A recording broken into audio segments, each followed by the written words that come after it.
I mean, yeah. I was saying to you guys before we started recording, I cannot express enough the difference in difficulty to me between swinging and polyamory. It is an exponential difference in difficulty. Welcome to Normalizing Non-Monogamy, the podcast where we interview incredible people from across the entire spectrum of non-monogamy to hear their fascinating stories. We strive to bring guests on the show who have a healthy approach to non-monogamy. However, it's important to remember that everyone does it a little bit differently, and the views and opinions expressed by our guests do not necessarily reflect our own. Additionally, we produce this show for entertainment purposes only. Please be aware that we aren't doctors or therapists. Consult a medical professional for anything regarding your health that you might learn about on the show. Enjoy! Welcome to episode 166. We're Finn and Emma, and today we have an interview with Daev and Shannon. Both of them have explored non-monogamy a little bit in previous relationships, but together they are exploring polyamory, and they're pretty vulnerable about it being new and a work in progress. Yeah, it's a great conversation, and it's probably part one of a multiple part series, because as they talk about, like, they're sort of at the beginning of the journey, at least in terms of the polyamory piece of it. They've done some more like casual swinging and that type of stuff. But yeah, the poly is new, and they're definitely growing into it. So it's a great conversation, and just thank you to them for reaching out and for coming on. Before we jump into their interview, we do have a couple of quick announcements as normal. The first one is our Power of Witness collaboration with Catherine of Expansive Connection. You may have noticed the last few Fridays, another episode has been dropping. And these are a collaboration where we bring on 4 couples that have previously been on the show, and they sit and do a group coaching session with Catherine live on the podcast, and everyone else that's there, we witness what the group coaching session, and then we give them feedback. This is a very powerful and vulnerable experience for all of us, and Finn and I are involved as well. We give feedback at the end of each episode, and this coming Friday is episode 5 with Laura and Casey, and you can listen to it without the previous ones, but I highly encourage you to go back and start at the beginning and listen to the whole series. There's 2 more episodes to drop, this one on Friday, and then next one will be the takeaways next week. Yeah, it was a great experience for both of us.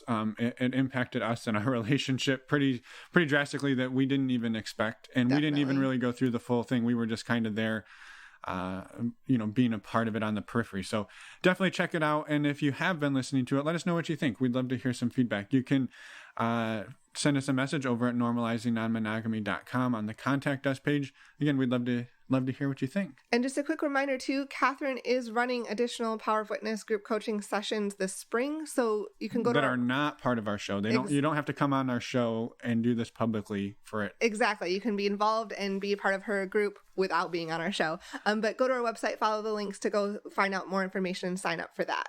Yeah. A couple more quick things. A huge thank you and shout out to our Patreon supporters. We love you all, and you're amazing. Thank you for building an awesome community. A couple of dates for you. The women's group is February 10th. The men's group is February 16th. And our next Q&A or monthly discussion group will be February 24th. All of those dates will be on our website, and also we'll talk more about Patreon in the outro. If you're listening to this and you're like, what the hell is a Patreon? Well, we'll tell you what a Patreon is, but we're not going to do it now because we want you to get into the interview. But in short, it's a fantastic community that has kind of come up around the show, and we're super thrilled about it. So stay tuned for more on that. Separate from Patreon, we also host monthly virtual meet and greets, and our next one is going to be on February 20th. That's a Saturday at 6 p.m. Pacific or 9 p.m. Eastern. We'd love to have you join us. Again, we'll talk more about this in the outro, but if you want more information, these are only $10 to sign up. Go to our website, normalizingnonmonogamy.com, and click on the meet and greet tab for more info. Yeah, and the last thing we just wanted to throw out there, because it's been a pretty exciting revelation, the service that we use to do STD testing, we've used them for a few years, and you've probably heard us talk about it on the show in the past if you've listened, is a service called stdcheck.com.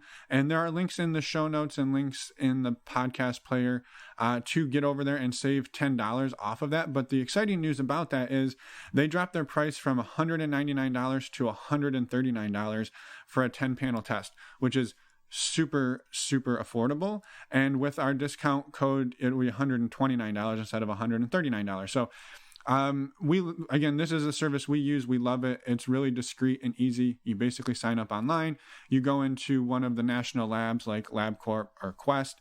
You give them, blood and everything else that they need, and you're on your way usually in a few minutes. And it's just, it's fantastic. You don't have the awkward conversations with your doctor, or maybe you can't have this conversation with your doctor because it's like a family doctor. I don't know. Whatever it is, this is easier, at least we found, and we love it. So we just thought we'd share that awesome news on the price drop. And with that, yeah. And also, really quick, sorry, using those links the links to get the discount does support the show financially, and we appreciate that. And we like to be transparent about it. So yes, thank you in advance. Thank you. And with that, let's jump into the show. Well, welcome, Dave and Shannon and Daev, to the podcast. We're super excited to have you. We were talking to Shannon ahead. She said, we're better off if we'd have waited till midnight to do this, because that's when you really loosen up and start talking. But we're going to make the most of it. So thank you for being here, both of you. And thanks for reaching out to us. I know, Dave, you sent us some voicemails on your road trip recently, and that was a delight to get. So thank you for reaching out, and we're excited to talk to you. Yeah, well, I feel like I know you guys so well already because you spent so much time in my car with me driving across the country. It's actually a shame that we're doing this on headphones, because Banjo, my dog, would probably recognize your voices too if he could hear you. He listened to you a lot as well. Well, it's good to have the canine fans as well. Yes, exactly. They're one of our biggest demographics. Well, again, thank you for being here. Do you mind each of you introducing yourselves for the listeners? Hi, my name is Shannon. I reside in Denver with my wonderful partner, Dave. We are poly and open, and excited to be on this podcast that we've gotten the pleasure to listen to for the last month or so. Yeah. Hi, I'm Dave. And pretty much the same. Yeah. I mean, I guess, it's an overview of who we are in terms of our journey in ethical non-monogamy. Shannon mentioned that we're polyamorous, but we are very recently polyamorous. We have a long history with non-monogamy, but mostly, I guess you would categorize on the swinging side of the spectrum. And then we have recently gone through some challenges and decided to open ourselves up further and really just go for it all the way. Yeah. So that's kind of what we're exploring right now, and figuring that out together. That's super exciting. And again, thank you for coming on to share it. And we're excited to sort of pick it all apart and learn about it. So we know a little bit that you both have sort of independent journeys that have brought you, before you came together a couple of years ago, you were sort of each exploring non-monogamy previous to your relationship. Yeah. I guess whichever one of you thinks makes the most sense to go first. Maybe share your background. I'll start. Okay. So as I'm sure many bisexual-ish girls started off experimenting with, girlfriends and things like that. And then I had my You went to college. I sure did. I had a really good time. And had my first actual relationship with a woman in 2016. And I was like the unicorn of a couple that was my first actual real relationship with a woman. I was more involved with her than I was with him. We fell in love. We dated for a year and a half until I decided to move from Philadelphia out here to Denver.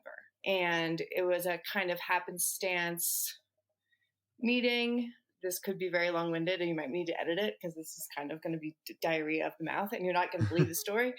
I'm excited. So I dated a guy for 5 years who lived in New York City while I was in North Jersey.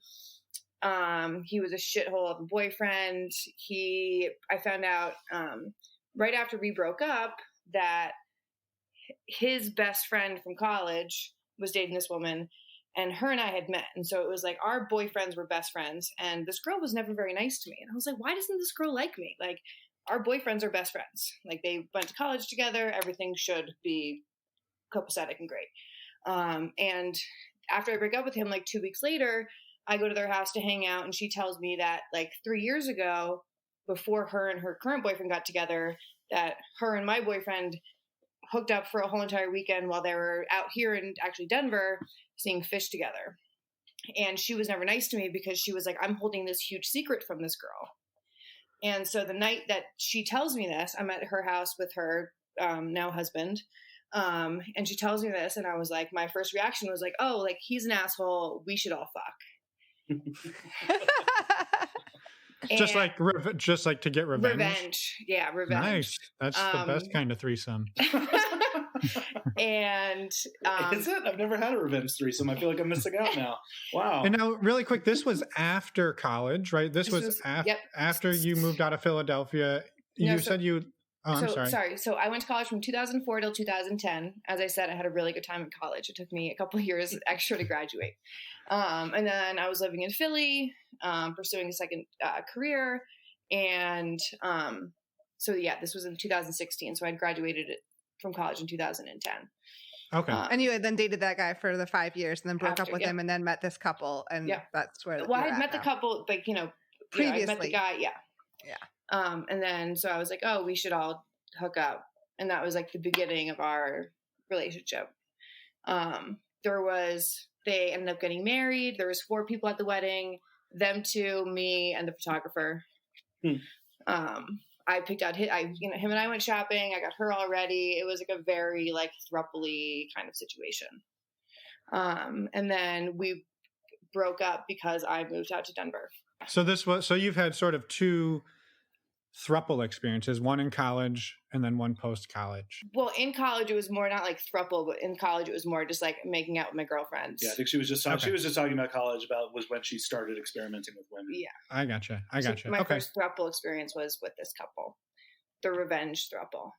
Yeah. Which became a relationship. Yeah, which became like a very serious relationship. Yeah. And like we still all love each other, but But you didn't really have any like framework or previous, like it was, you just sort of like fell into it, like you said, by happenstance. Mm-hmm. Had you ever had a threesome before them? No. Okay. No. But since then I've had a couple. Yeah. But you were just wanting to, it sounds like it just felt right. Like what you didn't have any framework for this. How did you feel? How did you know?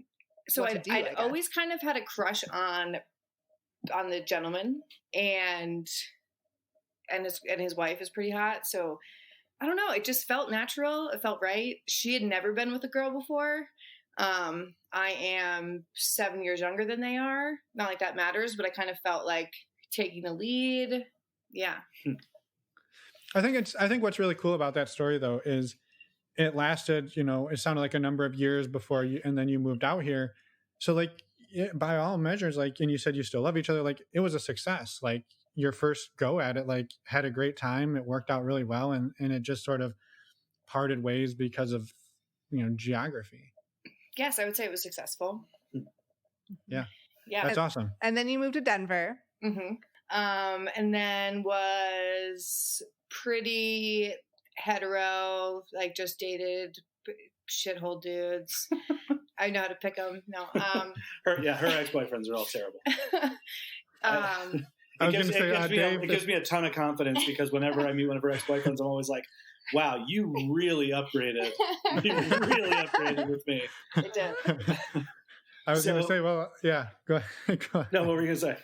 No, I was just going to say, Dave, if history is any going to repeat itself, you maybe need to check yourself. But I'm just giving you shit. I'm sure you're a good guy. We'll find out. We'll find out by the end of the interview. Sure.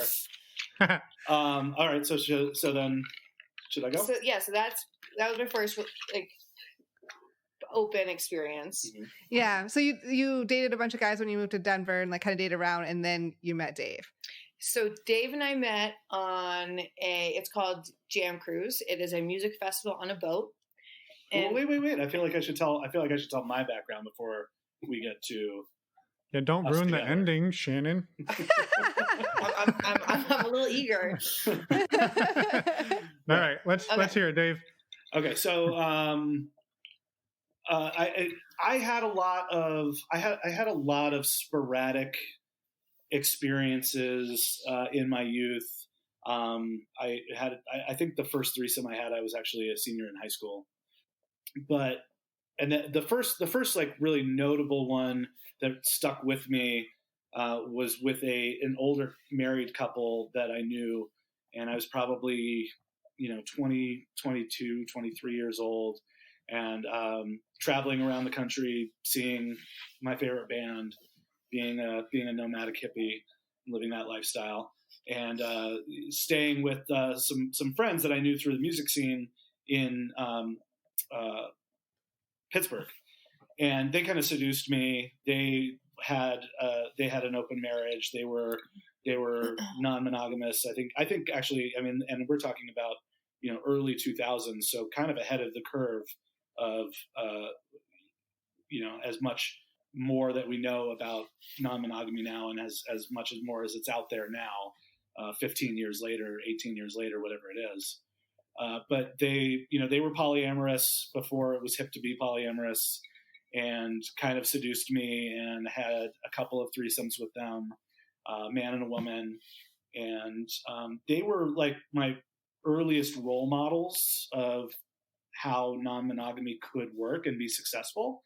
And I really took that with me, and it stuck with me, even though it was many years before I had my own opportunity to really experience it successfully. I always looked at them as a model, because they're still married to this day. So they're very successful. Fast forward years later, I ended up in a relationship, in a monogamous relationship for 7 years.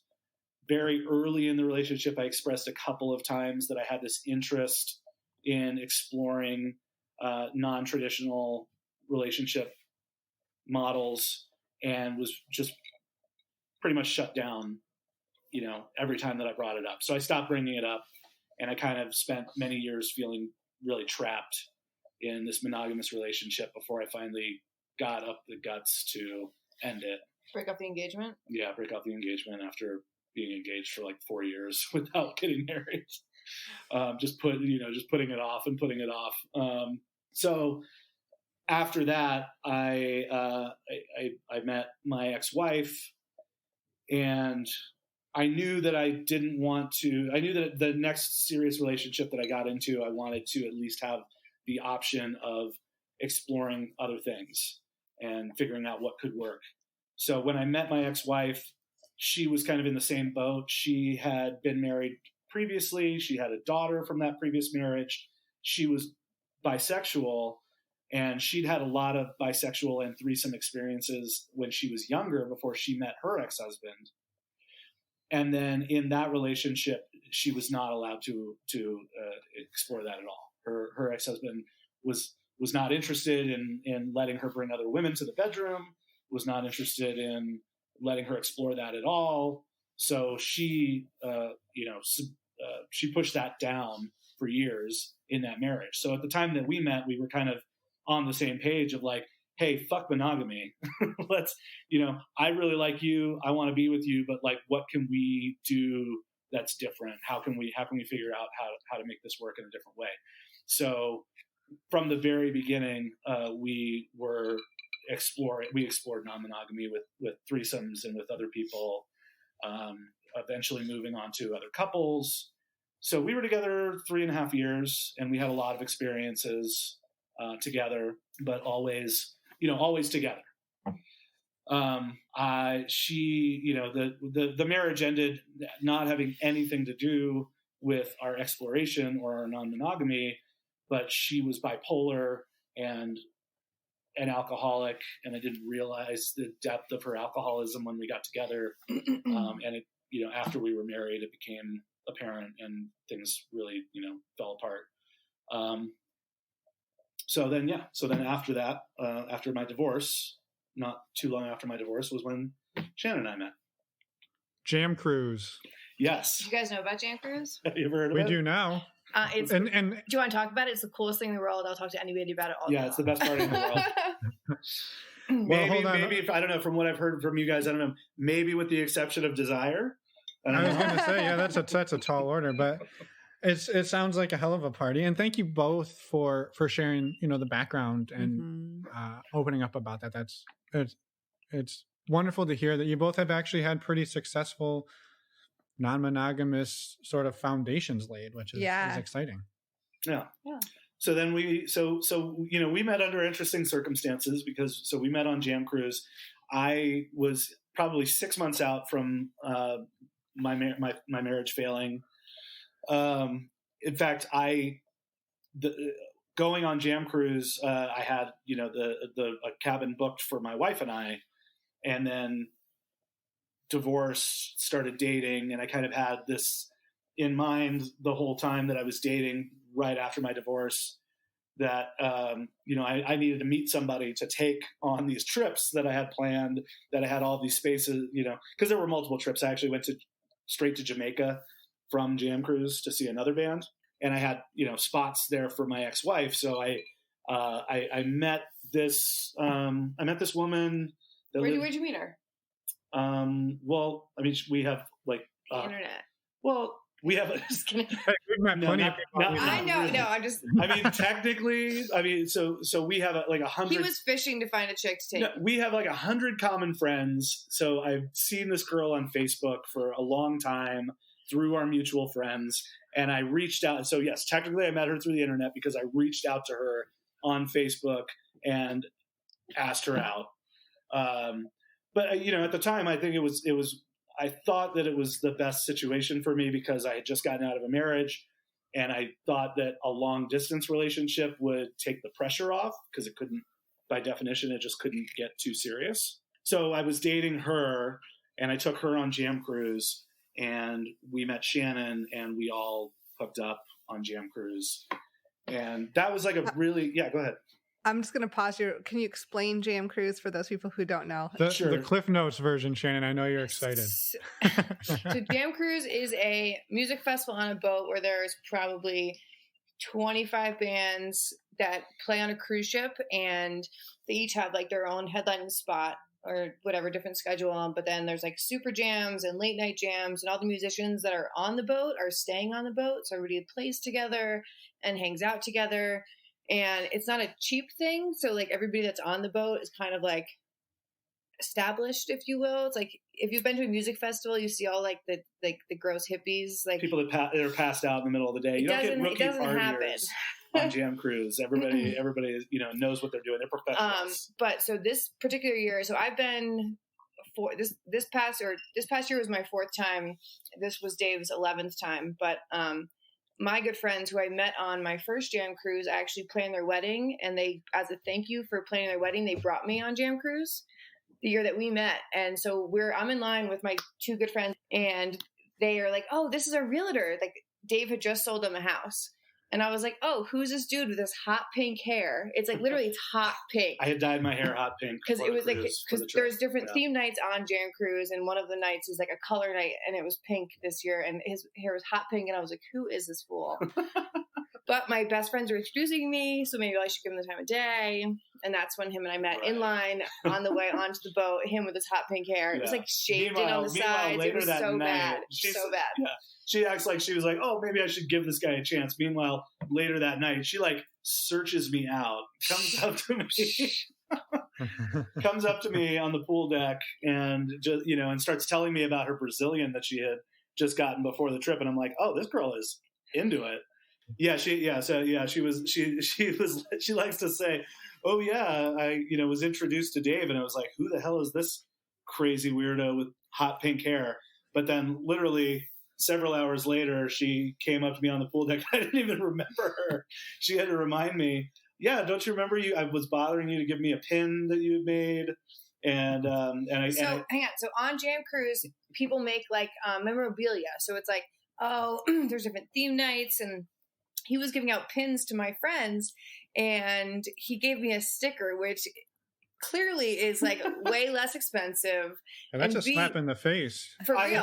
I had made hundreds of stickers to give out, and then a very few number of pins that were for friends, and she wasn't a friend. I was giving shit about trying to give me a sticker, not a pin. Yeah. And it was my first Brazilian wax, and it was kind of uncomfortable afterwards. So I was talking to anybody that would listen about how uncomfortable it was. Yeah, and from my perspective, I mean, this hot girl is coming up to me on the pool deck and immediately telling me about her Brazilian. I'm like, this girl wants it, it's on. This girl deserves a pin. Is basically what I was getting at. So she got a pin. Is the moral of that story? So your first threesome was a revenge threesome, and your second one was for a pin. Yeah, exactly. Exactly. Your standards are high, Shannon. I love it. Can you tell everyone that's listening is that I'm like way hotter than that sounds? Please. That's perfect. Okay, so you give her the pin. You wind up. It sounds like you wound up having a threesome. With I mean, it was like that was actually like the last night of the cruise. I spent the whole week like trying to facilitate the threesome because as I said, when she came up to me that night, I was like, the girl I was with on the cruise, we had talked before getting on the cruise about, hey, we should find somebody to have a threesome with because we were very new together, and I was wanting to make sure that she was good with non-monogamy, or else it wasn't even going to work. So when I met Shannon, I was immediately like, oh, well, this is the girl. I've just got to make this happen. And then there was one night, a couple nights into the cruise, that the girl that I was with got sick, and she was sick in bed. And found Shannon. Can I refresh your memory? Sure. We hooked up on like the night before, That's what I'm saying. She got sick. Because we were doing that, so we kind of made out. That's right. I forgot. So when I was trying to facilitate the threesome, and I introduced Shannon and the woman that I had brought on the cruise, and we all hung out in my room. So we all made out in our room a little bit, and then the next night, my girlfriend got sick and she stayed in. So then Shannon and I ended up going to this party in the piano suite, and ended up in the hot tub and making out together, and then by the last night of the cruise, we had a threesome. And it was with your girlfriend. She was basically, all of this had sort of been, like you said, talked about. Like you were both open to exploring this openly. Like it wasn't a closed dynamic. No, yeah, but so this and then that gets us really close to where I think an important part of our journey, of our story, was the learning experience, at least for me. Because I take it very seriously. I in my naivete, I screwed up. Basically we ended up in this throuple scenario where the woman I was dating in LA was coming and visiting almost every weekend for a couple of months, coming to Denver. But Shannon lives in Denver. So it was very naive to think that this was going to work out as a throuple situation where the woman that I was dating in LA was fine and great with us all hanging out together, but not at all okay with me hanging out with Shannon when she wasn't around. And so that's, that was the learning experience with not recognizing ahead of time that was going to create issues, being in the same city and wanting to spend time together without the other person. Yeah. That's a hard, especially like it sounds like your background with this other woman wasn't years and years of trust and foundation. It was sort of a new relationship. Mm-hmm. And then it was sort of thrust into this really sort of like varsity level dynamic. What you were trying to go for was a difficult maneuver, especially for a new relationship. Right. Absolutely. I mean, I would say an impossible maneuver, really. But so, it was a learning experience. I ended up, we got to the point where we spent so much time together, all three of us, that once Shannon and I spent any time together without the other woman being in town, it really quickly became apparent that obviously we had a lot of chemistry, just the two of us. And it wasn't long before I realized I had to break up with the other woman so that we could be together without going behind anybody's back. Mm-hmm. Right. And so that sort of takes us, is that sort of, you guys started dating then officially, the two of you, like around 2 years ago or so? Well, it was almost 2 years ago that we met on Jam Cruise, and then there was like a 2-month period where we were not officially dating because we were only hanging out when the other woman was in town. So not quite 2 years. It'll be 2 years in January that we met, and then 2 years, I guess, in March that we started dating officially. Mm-hmm. Right. And so when you came together, was the agreement we were going to go at this from the non-monogamous open perspective At the very beginning? Yeah, I mean, that was how we met, and we both had an interest in that.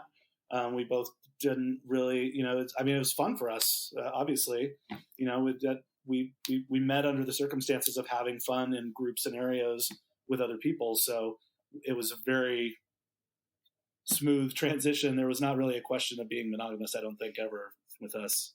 And I feel like in the beginning, like, you had the great pleasure of, like, in my mind, like, seeking out new relationships or new sexual hookups was like through my girlfriends. Yeah. And I have like really hot girlfriends. She has some really hot girlfriends, and that was so Dave lucked out in the beginning, and I was like, dude, this is not what this is like. You're fucking lucky. Like, I know I'm really pretty, but my girlfriends are like way prettier than I am. No, and they had not been with women other than like a make out at a frat party situation before. Yeah, we went through a period of time, and when we first were dating, that we had a lot of great, really, really sexy experiences with. We basically seduced all of Shannon's friends. Sorry, not sorry. And I know they're going to be listening to this. Ladies, thank you. Yeah, thanks, ladies. We love you.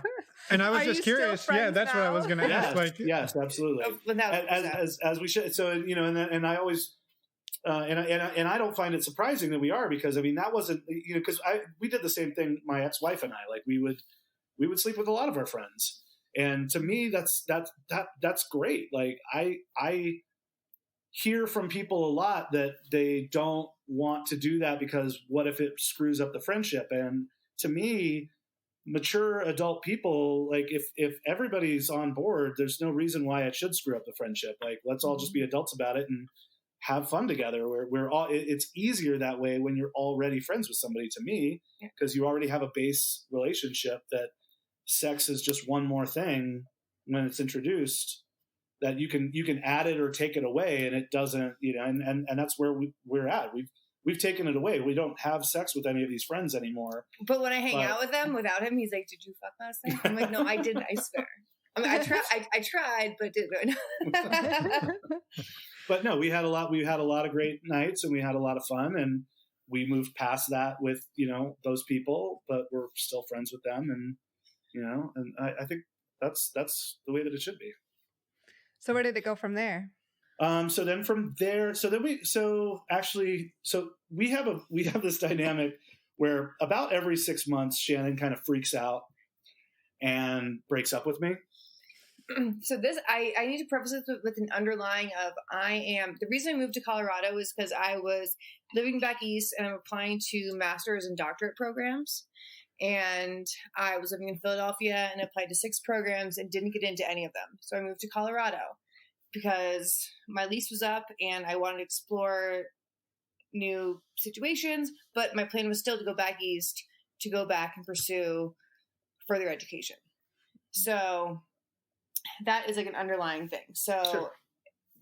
When we have broken up, it's because I'm like, oh, well, we're going to break up anyway. I'm going back to school, I'm leaving you to go back to school anyway. So that's been like an underlying thing. Yeah. So why even continue this? If there's any bump in the road, I'm like, well, I'm going to be leaving soon. So like, let me go like sow my seeds. So just a little over a year ago. So we had been, probably after the first 6 months of us being seriously together, the two of us, we broke up one time. And then very quickly got back together. And, this is our pattern. Shannon breaks up with me. We went through, but yeah, that is part of the story. We broke up, and then we decided to get back together and try to be totally open. I think maybe at first we were just thinking, like, I don't even think we were thinking we were getting back together. I think we were just thinking, let's just be booty calls. Let's just be friends with benefits. And, but that just never works for us. We've tried it a couple of times, but we're too much in love. And, we went through maybe a couple of weeks where we were trying to be just friends with benefits and just be totally open to seeing other people. And we totally failed at it. Shannon hooked up with this guy in a threesome with this other girl and this guy. And then I went to California to see some concerts, and, I made out with two women, and old women that I should not be jealous of. Older women that that I've known for a long time, that have always been older than me, that got into a late night conversation. No, you shouldn't have been jealous of them, because they're not. Yeah. Anyway, I was struggling with my own jealousy about the threesome that she had, but I think I was being a lot more successful dealing with that jealousy and like letting her do her thing. And I was like, okay, well then I can do my thing. And I just made out with a couple of girls in San Francisco. And women, older women. They're in their 60s. They're like, no, they're not in their 60s. That's an exaggeration. One of them is probably 50 and the other one's probably like 47. Okay. Hey, no judgment here. No, not at all. I'm just saying I shouldn't have felt jealous, but I did, because I was insecure about. She got really jealous, and when I came home, age matter. When I came home, we talked about it, and we decided we had to rein it in. We were not ready for that level of openness, and so then I think we spent the next 6 months probably not fooling around with anybody else, and really just focusing on ourselves and our own relationship. Mm-hmm. And then we went, and then and then probably around last Jam Cruise, so a year after we had met, last January, pre-COVID, by a couple of months, we started talking about opening up again to where we had been before we had crashed and burned by trying to open up too much, and just start bringing in other people again. And then we started doing that again.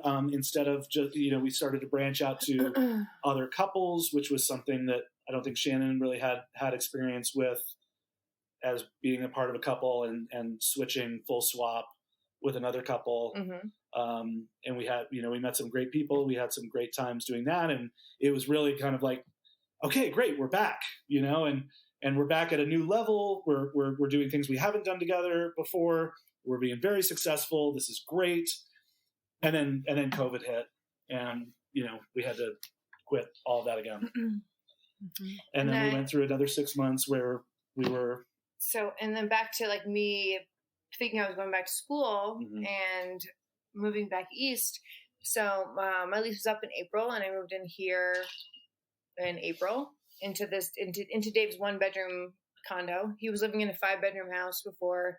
He still owns it, but is now renting it out. But so we moved in here, and I was supposed to live here for like a month, and COVID hit. And so my plan to move back east and be my sister's maid of honor and live with her in her home in Philly with her fiance for free, so I could save money, so I could go back to school and get my doctorate and not have so many loans and all this shit. Everything just hit the fan. So I was feeling like pressured and out of control and unable to do what my plan was. I'm a planner. And kind of like freaked out. And my best friend from high school, who lives in Denver, had a room available, way out of my price range, but I was like, I can do that for like a couple months. And so Dave and I broke up in the end of July, beginning of August, and were separated for like a month. Almost 2 months. And then, because I think it was like mid-July. What, didn't we go to Aspen like July 17th or something? It was after that. Yeah. And then realized that like we wanted to be together, and it was like good for us. But now we live in like separate houses and can cohabitate so much better because we have our own space to get away to. Yeah. It was moving into a 1-bedroom place together was never, a great idea. And especially then when COVID hit and it's like, oh, you can't even go stay at a friend's house overnight to get away just for a night. We were just on top of each other for all of this time. It was a recipe for disaster for sure. But yeah, we were. So we were apart for almost 2 months, and then my version of how we got back together was not that we realized that we really wanted to be together. What was it? Shannon started trying to booty call me as she. Hang on, can you hear us? Because I can't hear you. We haven't talked. Yeah. Okay. Well, no, Emma's fake laughing over here. She's like, no, I'm great. I'm just enjoying the story. Okay, I'm just making sure that she's feeling like you're laughing, but we can't hear you. Yeah. So Shannon started trying to booty call me. She started sending me like nudes one night. Topless. I don't say nudes. Like topless. She said, well, they were, you could have been nude. I don't know. It was just the upper half. She started sending me these topless photos. And they were just to you, no one else. Oh no! She told me she also sent them to her best friend, who was one of the people that we hooked up with back in the day. So you end up seducing him back in. You reel him back in after 2 months. Yeah, well, and I resisted for like 2 days, and then I was like, okay, fine, but we need to talk about this. I had started seeing a couple of other people in the interim.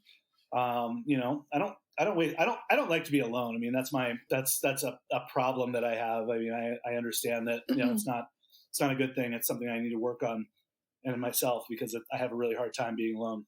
But in that time I had, met, this married woman on Field that it was like, perfect scenario for a guy on the rebound because there was no commitment. She was married. I was just a hookup for her. And then also dating a woman that I've known for 20 years, and we had just never been single at the same time before. When I had a lot of doubt about Shannon's intention and how serious she was about wanting to get back together.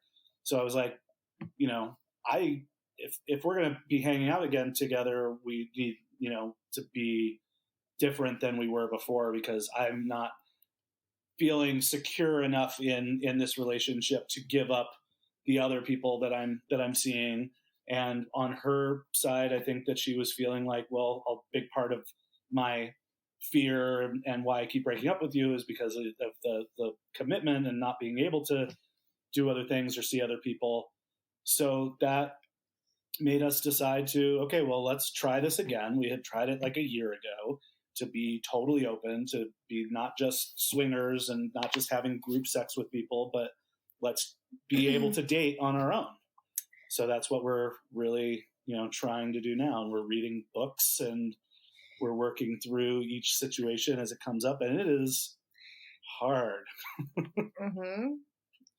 And at first it was very okay, Mondays. And so I play pool. And Mondays at my bar is free pool, where it was.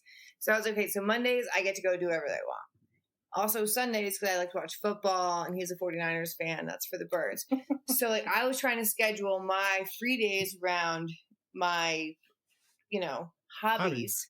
Yeah. And was realizing that okay, well, other people that we'll be dating don't work around my Sunday football, Monday free pool at my bar situation.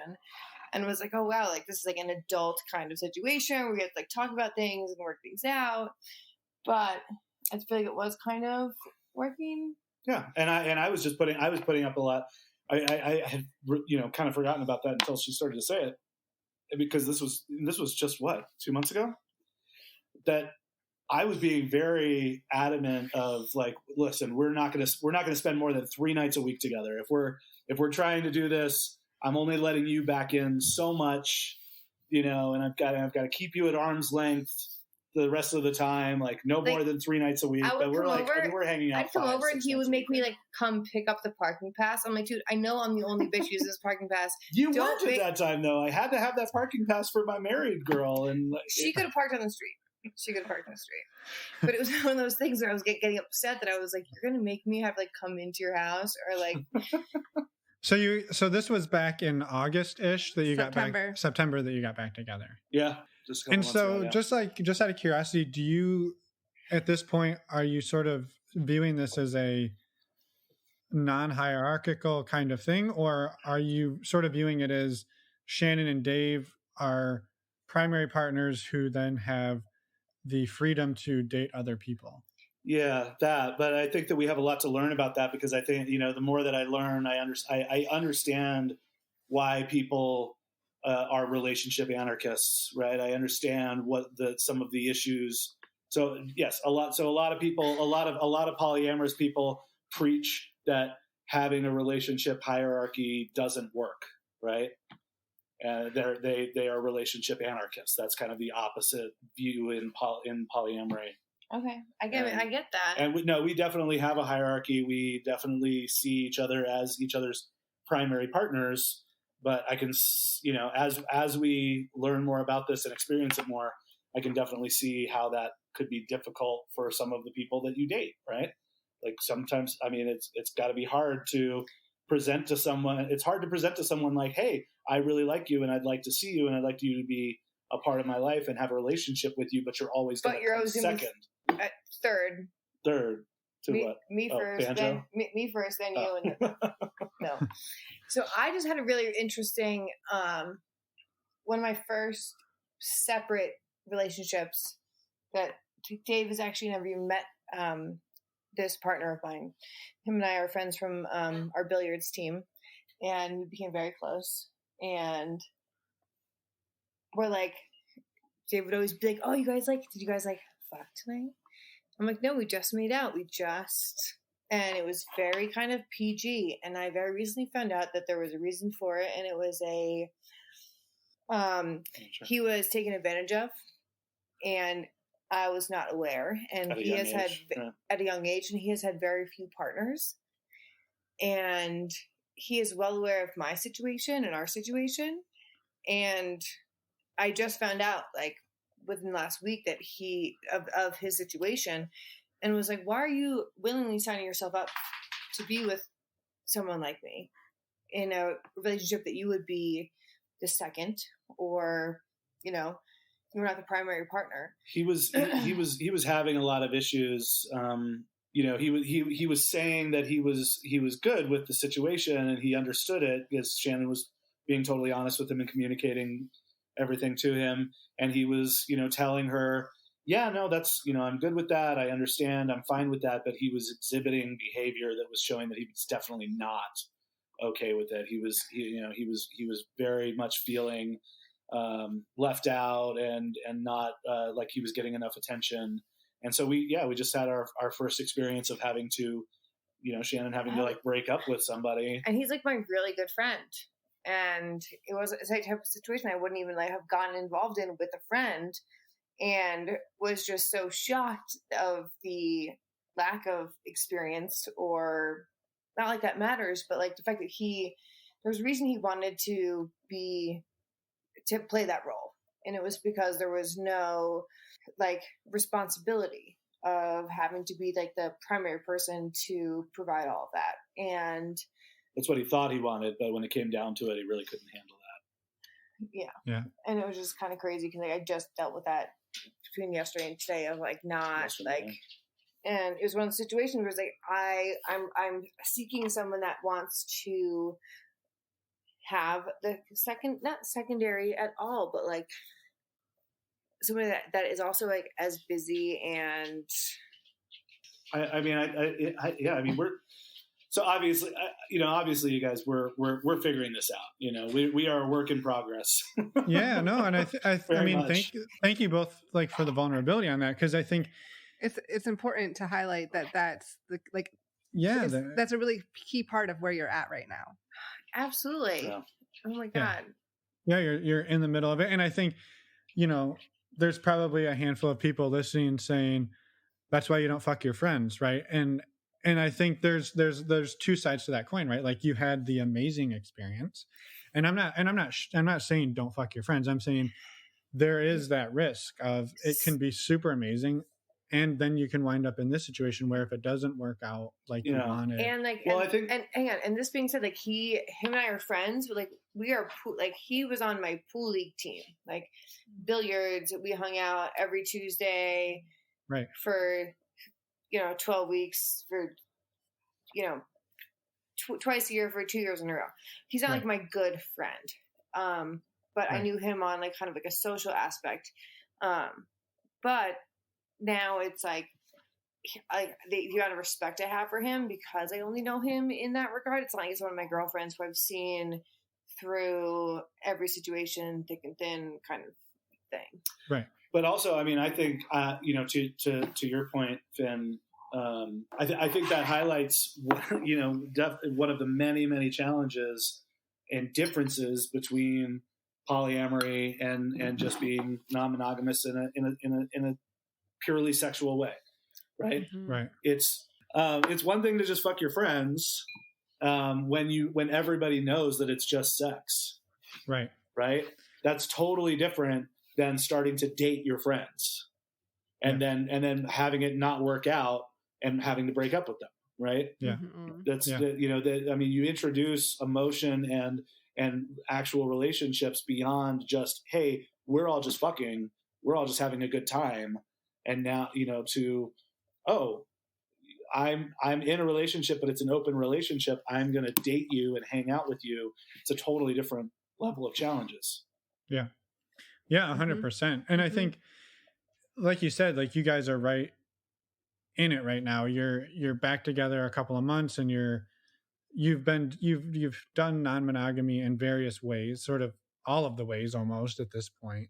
And I think what's exciting, right, is like you said, you're reading the books, you're listening to the podcasts, you're really diving in and trying to figure out how to make it work. And right, like you're still, and we all are, right? You're still learning the right terms and the different ways that people do this. And is hierarchy good for us, or is relationship anarchy, or somewhere in between? Like there's so many different ways to approach it that like. Well, and it sounds like you two aren't afraid to try different things. Like that's obviously your history is part of that. Like you're willing to be like, okay, let's try this. If it doesn't work, we can adjust and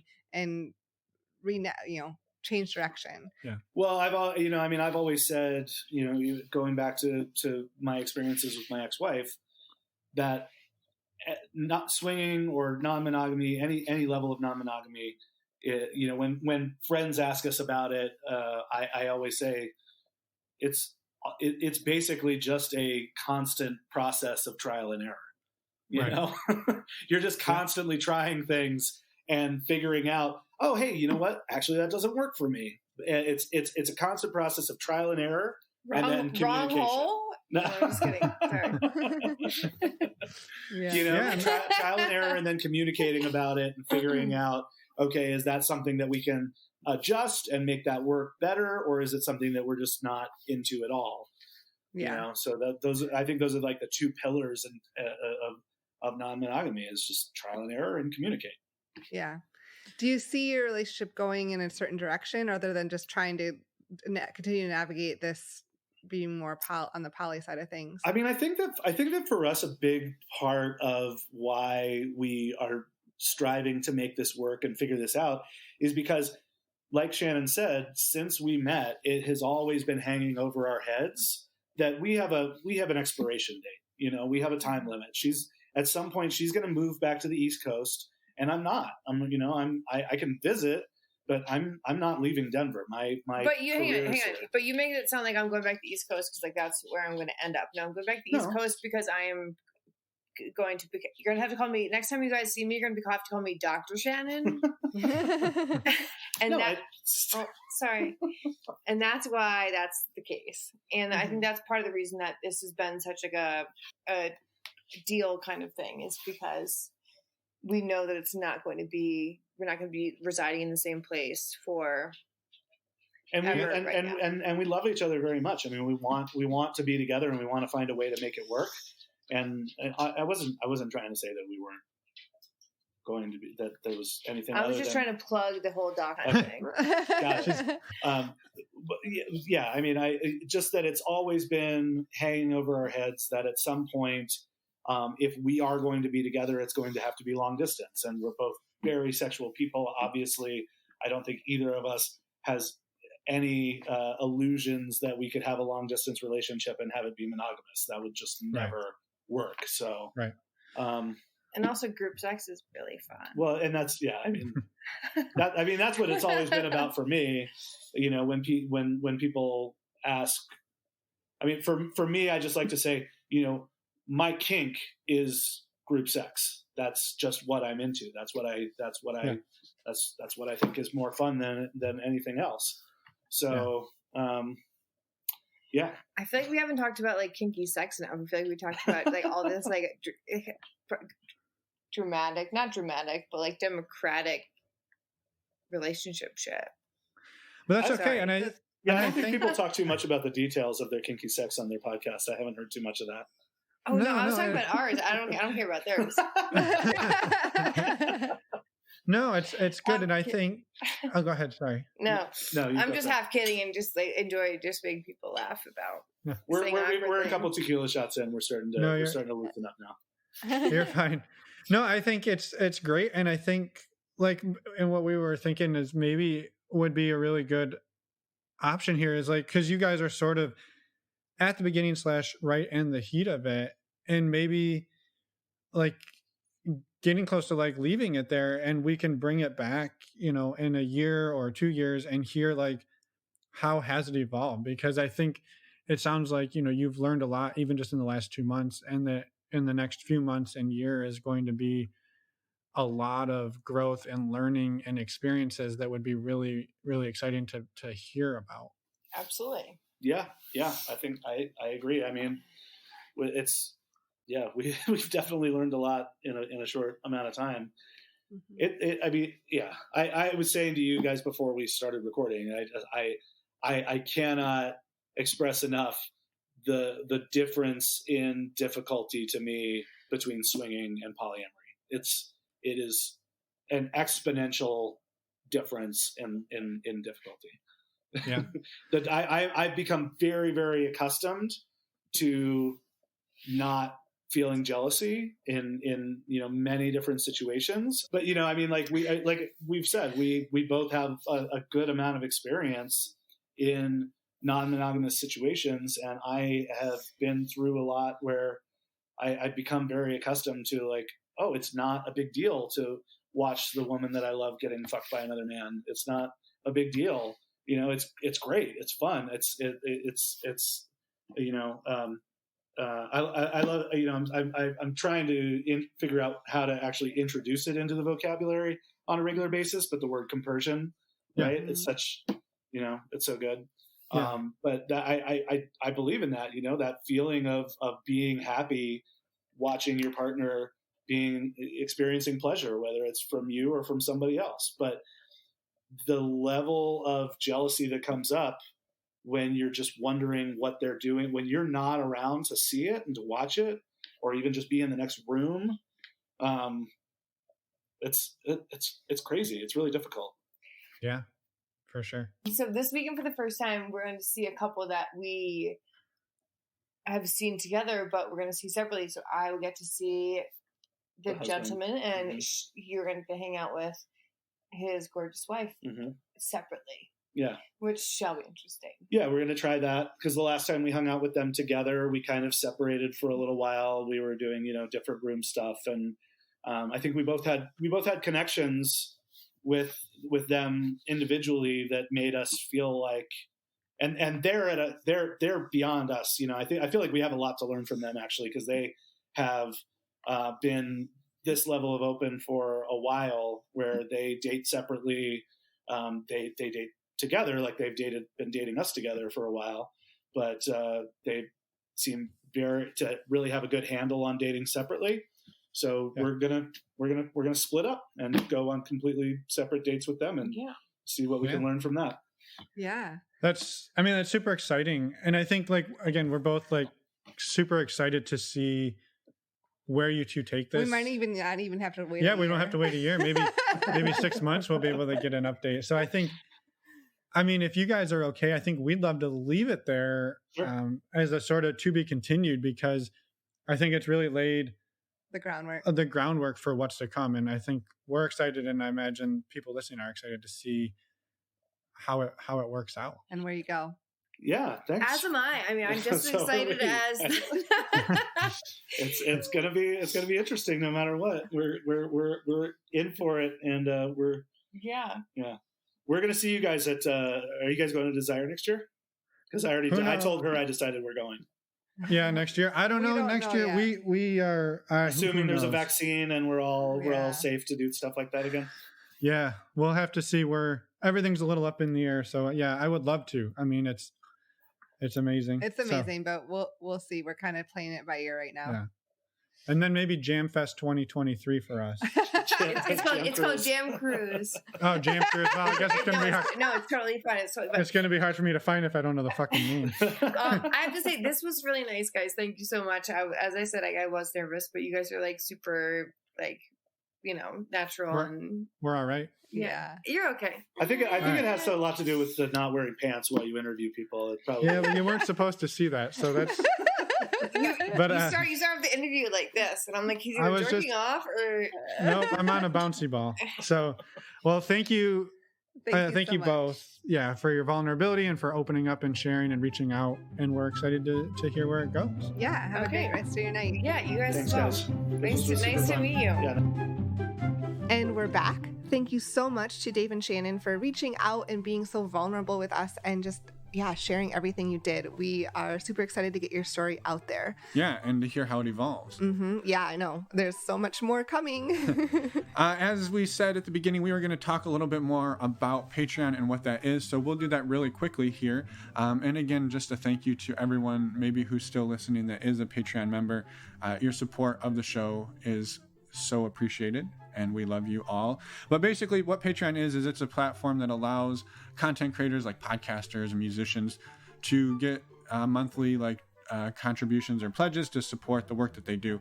And we've used ours to build a community around the show, in which we do, as we said in the intro, we do like a women's call and we do a men's call.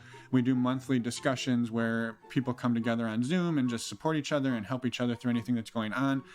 And we also have a MeWe chat, which is like a chat room app with probably close to 100 members in it right now. And it's just a daily, something you can jump in there if you need something to pick you up, or you have something going on, or maybe you want to share something amazing going on.